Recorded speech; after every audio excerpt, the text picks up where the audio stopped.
Good morning, students. Unit number 3, Carl Pearson's coefficient of skewness. Last lecture we finished the problem of individual series.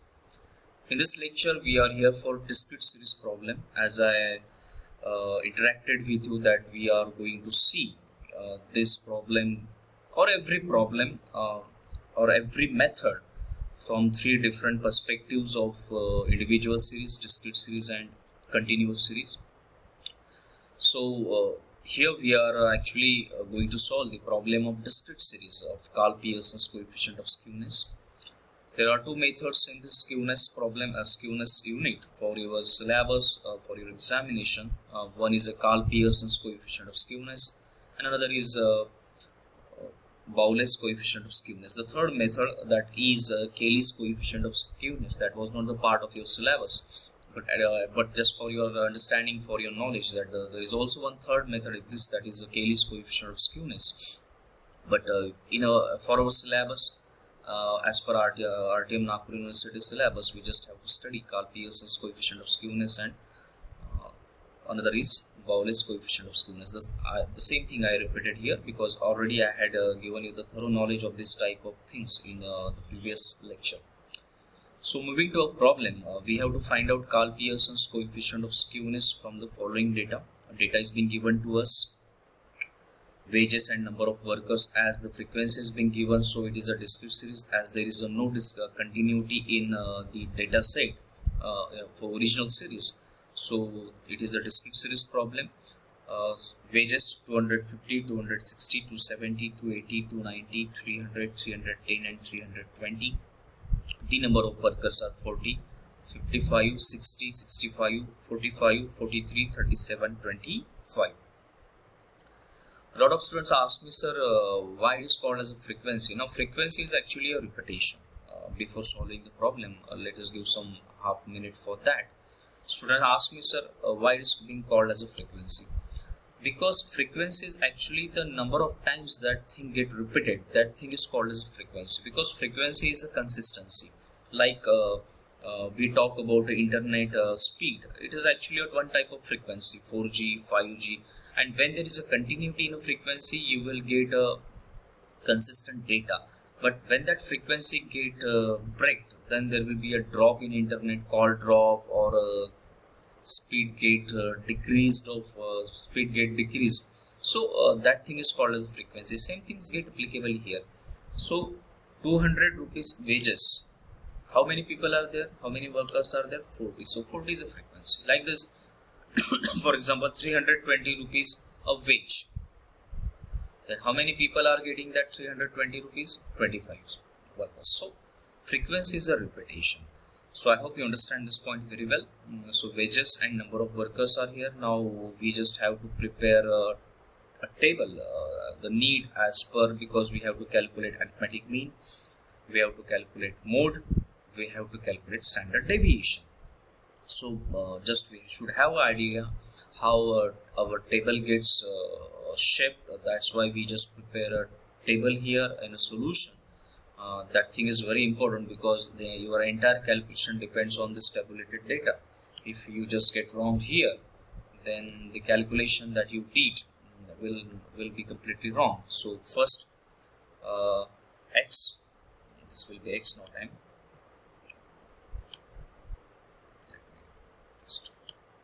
Okay, this will be x. 250, 260, 270, 280, 290, 300, 310 and 320.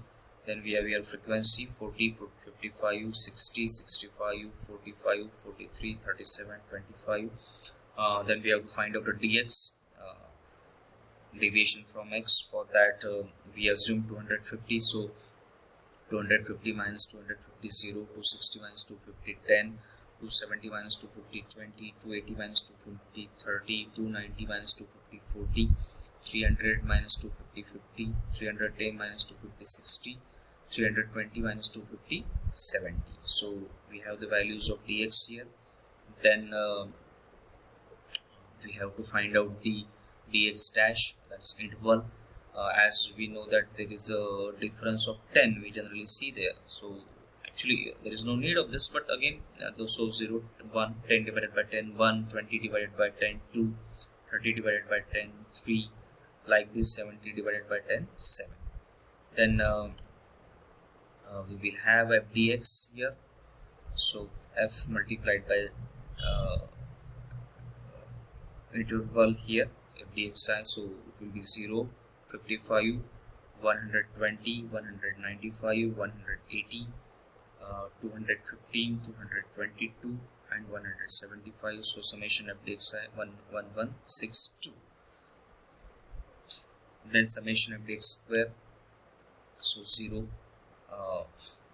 55, 240, 585, 720, 1075, 1332 and 120, 1225. So summation fdx square will be 5232. So this is a simple tabulated data as per our need, as per our need of the formula. Now we'll move to the next page. Mean x plus summation dx divided by n multiplied by I. X we have 250, assume mean. Okay, summation dx we already calculated here, 1162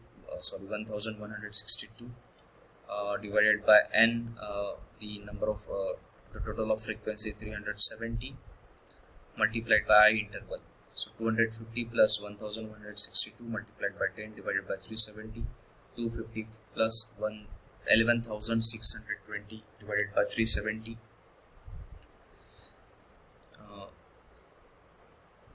250 plus 31.41, 281.41. This is the answer of mean. Okay, now this is a calculation. It's a straight calculation here. Though the line is not straight, but it's a calculation straight. Okay, standard deviation, the second thing that we have to calculate.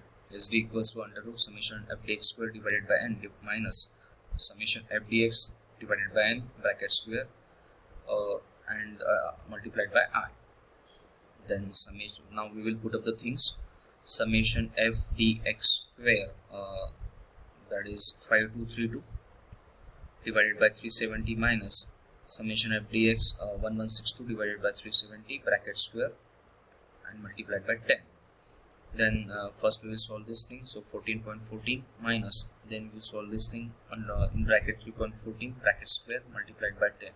This whole thing is under root. Okay, and this 10 is outside of the under root. That thing you should have to keep in mind properly. So under root 14.14 minus, after doing the square of 3.14, it will be 9.86 multiplied by 10. Then 14.14 minus 9.86 will be 4.28, under root 4.28 multiplied by 10. After calculating the under root of 4.28, it will be 2.068 multiplied by 10, it will be 20.68. So the answer of standard deviation is 20.68 here. Now the third thing that we have to find out is a mode. Better we will just go through observation method, because that will save your time. Otherwise we will adopt the method of mode as we did in unit first for discrete series. That thing also you can do. Otherwise, as I suggest you in earlier lectures, that if you are running out of time, if you don't have that much time, then better you will go by observation method and find out the answer. So we will again go to a particular that problem, and we will find out now if there is a frequency. The most important thing, just by observing method, you just have to find out the largest frequency, and largest frequency is 65 and it belongs to 280. So the answer of mode is 280. Look here, by inspection we find that the mode is 280, z equals to 280, highest frequency value. Okay, and the fourth thing that we have to calculate is the coefficient of skewness. So j equals to, j is being denoted as a coefficient of skewness, j equals to a minus z divided by sd. A we calculated 281.41 minus z we calculated 280 divided by sd we calculated 20.68. Because everything is being there, you just place the things in our formula. So first we calculated 281.41 minus 280, it will be 1.41 divided by 20.68. 1.41 divided by 20.68 will be 0.068. So our answer is 0.068. As this answer is a positive, so we can say that this is a positive coefficient of skewness. So this is a positive Karl Pearson's coefficient of skewness. So this is a problem of discrete series of Karl Pearson's coefficient of skewness. I hope you understand this problem very well. Very simple problem. Just we have to calculate mean for discrete series. You have to calculate standard deviation for discrete series. You have to calculate mode for a discrete series.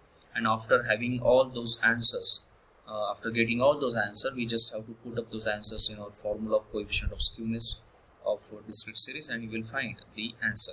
And then you have to just write down whether that is a positive coefficient of skewness or a negative coefficient of skewness. So I hope you understand this problem very well. Very simple problem. In next lecture, we will see the problem of Karl Pearson's coefficient of skewness for continuous series. Okay.